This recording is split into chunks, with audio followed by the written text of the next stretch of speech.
and welcome to this week's video lesson for week 13 by myself, Mr. Downs. As normal, there's a blast from the past complete on Microsoft Forms. Details there if you need it. What I suggest you do now is pause the video if you've not already done it, and I'll see you again in a few seconds.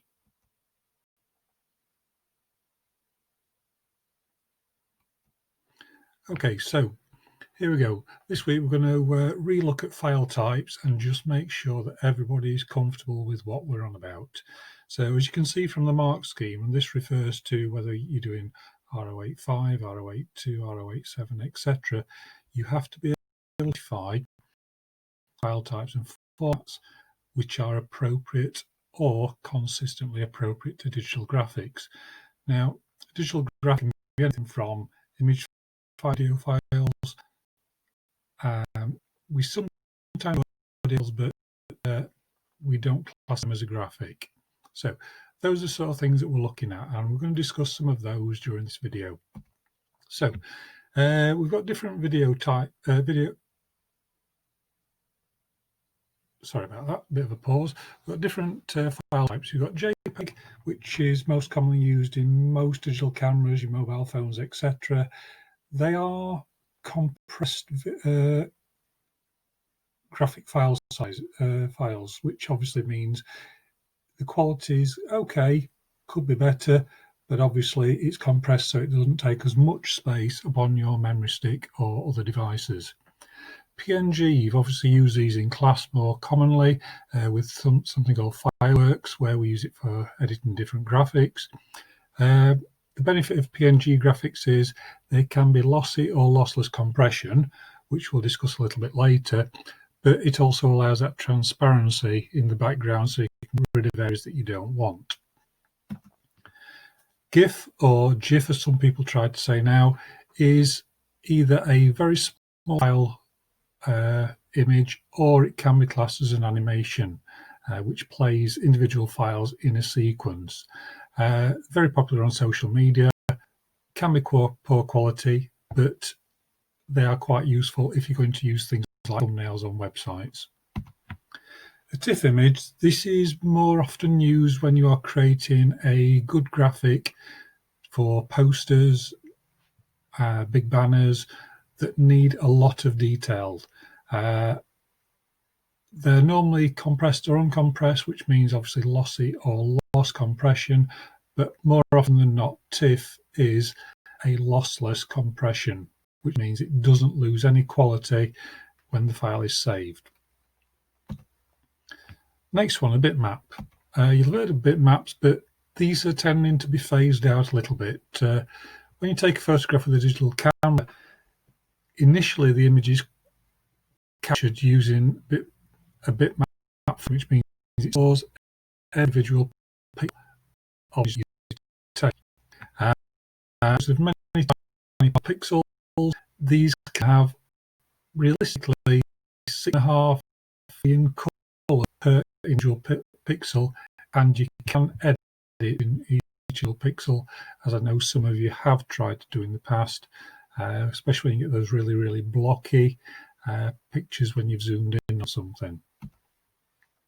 Bitmap images, when you try to resize it, it tends to lose quality. As you can see here, the picture of the flower, you zoom in, it becomes what we call pixelated. It's not ideal, but that's how images used to be. They have been improved a lot with JPEG, PNG and TIFF nowadays that most people use. Since computers store information about every single pixel in the image, the file size of a bitmap graphic is often quite large. It stores every single dot, so it can take a long time to load on a website. Vector images, something we've brushed upon in the past, are images that are made directly on the computer using graphics packages. They're made of objects such as shapes and lines, often little bits of coding that you don't see behind you in the background. It's possible to edit each object separately so that we can change the color and position. Vector images don't take up much computer memory at all and often quite small, which means they download or even load on the websites a lot more quickly. As you can see from here, the image on the right, zooming in on this little portion, if we think back to the picture of the flower on the previous slide, it doesn't lose quality when you zoom in. Image resolution, it talks to them about the number of pixels in an image, whether it's the width or the height of an image, but it also includes the number of pixels within that image. Resolution, we talk about how many dots per inch. The greater the DPI, the greater the quality of the picture. The lower the DPI, obviously the more grainy the image can be. It's also often referred to as pixels per inch, which is PPI. Metadata. Some of you will be aware of this, and when I come to show you the little picture in a short while, you'll understand that you have used them before. Metadata describes other data provided within the item's content. In other words, the properties of the image. For example, it includes metadata that describes how large the picture is, the color depth, the image resolution, file type, maybe when it was created, and other information. Normally, if you right-click on an image, you can go down to properties and you can see the details of the image. If you remember, we've done this in class where you can actually see the dimensions, the pixel size, the DPI.